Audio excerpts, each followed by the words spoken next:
KaraokeBooks. Childhood. Leo Tolstoy. Translated by C.J. Hogarth. Audiobook. Chapter 24, In Bed. How could I have managed to be so long and so passionately devoted to Saryosha? I asked myself as I lay in bed that night. He never either understood, appreciated, or deserved my love. But Sonitchka. What a darling she is.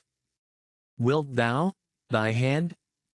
I crept closer to the pillows, imagined to myself her lovely face, covered my head over with the bedclothes, tucked the counterpane in on all sides, and, thus snugly covered, lay quiet and enjoying the warmth until I became wholly absorbed in pleasant fancies and reminiscences.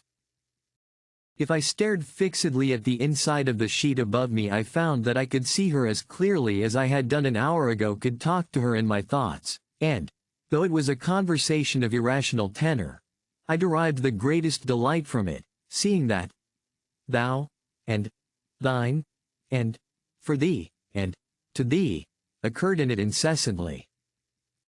These fancies were so vivid that I could not sleep for the sweetness of my emotion, and felt as though I must communicate my superabundant happiness to someone. "The darling," I said, half aloud, as I turned over. Then, "Willota, are you asleep?" "No," he replied in a sleepy voice. "What's the matter?" "I am in love, Willota, terribly in love with Sonitchka." "Well?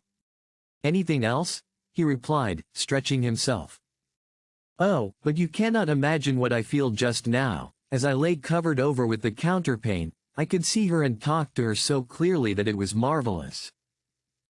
And, do you know, while I was lying thinking about her, I don't know why it was, but all at once I felt so sad that I could have cried."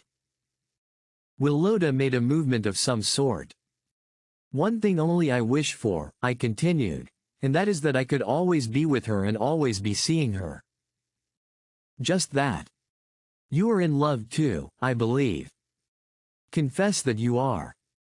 It was strange, but somehow I wanted everyone to be in love with Sonitchka, and everyone to tell me that they were so. "So that's how it is with you?" said Willota, turning round to me. "Well, I can understand it. I can see that you cannot sleep," I remarked, observing by his bright eyes that he was anything but drowsy. "Well, cover yourself over so," and I pulled the bedclothes over him, "and then let us talk about her. Isn't she splendid? If she were to say to me, 'Nikolinka, jump out of the window,' or 'jump into the fire,' I should say, 'Yes, I will do it at once and rejoice in doing it.'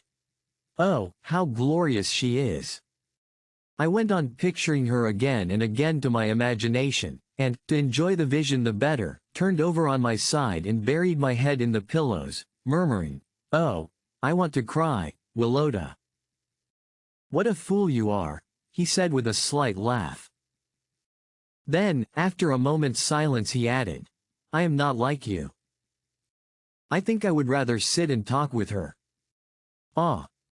Then you are in love with her," I interrupted. "And then," went on Willota, smiling tenderly, "kiss her fingers and eyes and lips and nose and feet, kiss all of her." "How absurd," I exclaimed from beneath the pillows. "Ah, you don't understand things," said Willota with contempt. "I do understand.